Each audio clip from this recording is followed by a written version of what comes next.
पाकिस्तान और मिस्र का बिजनेस फोरम बनाया जाएगा। मिस्र के साथ 250 बिजनेस हाउसेज की लिस्ट शेयर करेंगे। फोरम का पहला इजलास मिस्र में होगा। मिस्र ने पाकिस्तानी तुलबा के स्कॉलरशिप डबल करने का ऐलान किया है। वज़ीर ख़ारिजा इसाक डार की मिस्री वज़ीर ख़ारिजा के हमरा प्रेस कॉन्फ्रेंस। बदर अहमद मोहम्मद अब्दुलाती ने कहा है कि मिस्र दहशतगर्दी के खिलाफ जंग में पाकिस्तान के साथ खड़ा है। सियासी डायलॉग, मुआशी शराकतदारी और दिफा समेत तमाम शोबों में ताउन बढ़ाने पर इत्तेफाक हुआ है।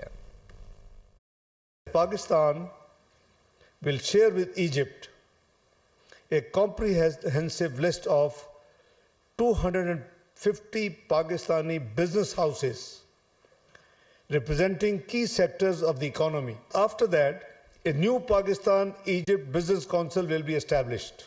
Doubling of the scholarship for scholars of Pakistan. Our extensive and constructive discussions today have focused on how to enhance partnership that exists between Egypt and Pakistan, and reaffirmed our commitment to further strengthen and deepening the bilateral cooperation across all areas, including political dialogue, economic partnerships, trade, investment, security and defense cooperation, and cultural and educational exchanges.